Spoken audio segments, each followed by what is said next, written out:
I like to tell people that when I'm up in the cathedral balcony with the organ, I'm as close to heaven as I'm going to get while I'm still on this earth.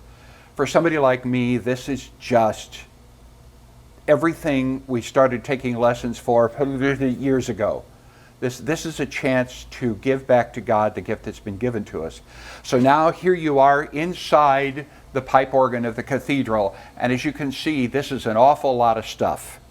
There are 3,369 pipes built into this organ. There are bells, there are wooden pipes, there are metal pipes, there are pipes with brass reeds inside of them.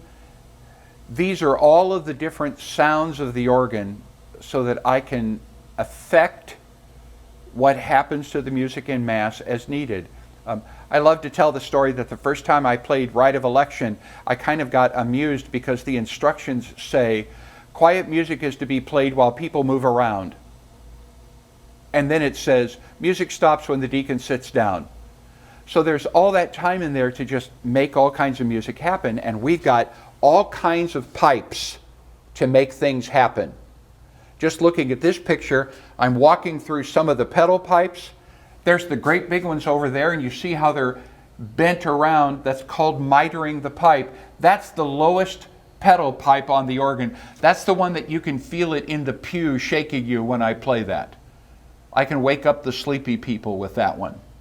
And then you can see there's all the electronics that make all the keys work. And then right here is all of the pipes from one of the keyboards. This is called the swell box. And those doors there, that's a door. And when I open and close those, the organ gets louder or softer, playing all of these guys inside. Just row after row after row. And yeah, I'm like a kid in a toy store with all of these things to play with. At Christmas time, you'll hear these little tinkly bells when we sing certain songs. That's the Zimbelstern. That's this guy right here. This little motor turns and it swings and the hammers hit the bell and they ring and you just hear them quietly in the church. And then on the other side of the electronics are where the big chimes are hung up. And that's when I ring the big bells for ordination or Christmas or a funeral, when I want something to be very special from that standpoint. And then when I bring kids here and show them the organ, I do one thing, which I'll do for you now. Every one of these pipes is sitting on an air valve. A magnet controls that, and when I push the key, it tells it to open the valve, and if it opens the valve, the note happens. This is my tester that I can test it and make sure it's working right. It's always fun to do that and watch the kids go when you do it. Then coming out of the chamber, out of the door, turn the lights off behind me, and then this is a little thing that people don't realize. You have to make sure that this shuts and this shuts tightly, because if you don't, you play some of those low pedal points, it could rattle the door. And you can hear that all the way up front, and Bishop doesn't like hearing the door rattle. Then coming over here, we come to the magnificent console of the cathedral pipe organ. It has 4 keyboards to it, and all of these keyboards have different sounds on them, and my job is to combine those sounds and play them according to whatever the music is for the Mass.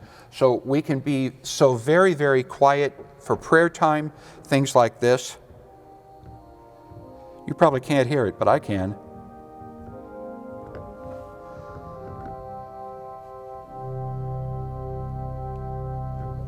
To the beautiful chimes we talked about, they're right there.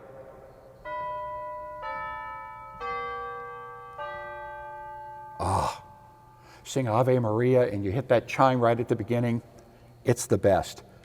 And then after that, every one of these things is called a stop. You've heard the statement before, pull out all the stops. Well, that means that you're pulling out all of the sounds and making the organ be as big as it can be.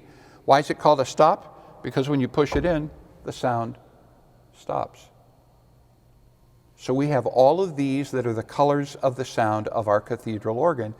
And the organist's job, my job, is to blend them in or out accordingly so that the hymns that we're singing or the special music that we're singing is enhanced by the organ to encourage us all to give our music to the Mass. Those that sing in the choir and those that sit in the pew and just make a joyful noise. We accompany all of them. And then the organ is to welcome all of us to Mass. It welcomes the bishop when he comes in on Christmas and for ordinations. I've got the great big trumpets up there. That's the loudest set of things on the organ. You can hear it outside. So I'm very careful when I use that. But that's the big giant horn for Christ the Lord is risen today, or Bishop is coming in for ordination and we're singing, Holy God, we praise thy name. It's the power of the organ in the room to encourage us all to get up and sing.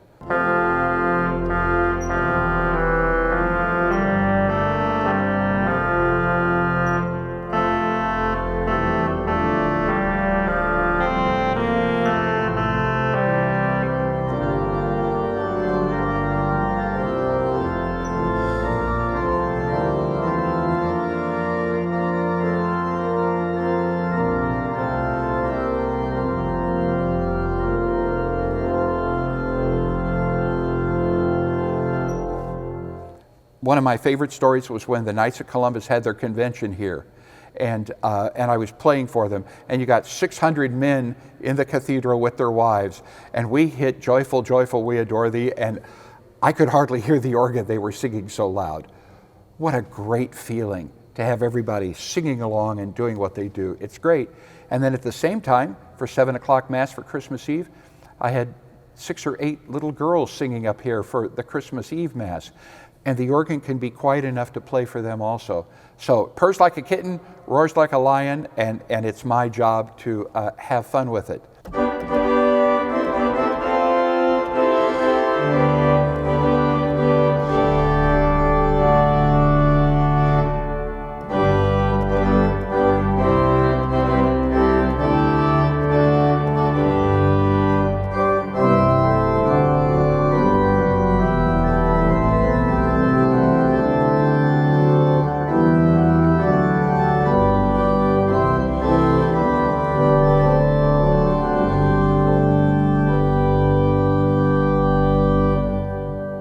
People ask what makes this organ so special, and I can't give a short answer, but here we go. There are 59 sets of pipes into this organ. 52 sets are here in the balcony, and 7 of them are up front behind the high altar. And this organ and all of these pipes were literally married together for music at the cathedral. We decided how loud the organ would be, how soft the organ would be, how bright the organ would be, how colorful the organ would be. The idea is that this organ was married to this cathedral. And I heard Father House say one day that the organ is sort of like the jewel in the crown of the cathedral. That this is, it didn't get done when they did the refurbishing of the cathedral. It had to be done a little bit later, but now that it's done, that final jewel is put in the crown. And you hear things at the cathedral that maybe you won't hear in a local church because of the organ, and we're very proud of that. And as far as organs go in cathedrals here in Illinois, I'll put it up against anybody. I'll put ours up against anybody because it is so perfectly married to the room, and it's a great gift. And I have to say thank you to the many, many, many people who helped make it financially possible for this organ to be put in the cathedral.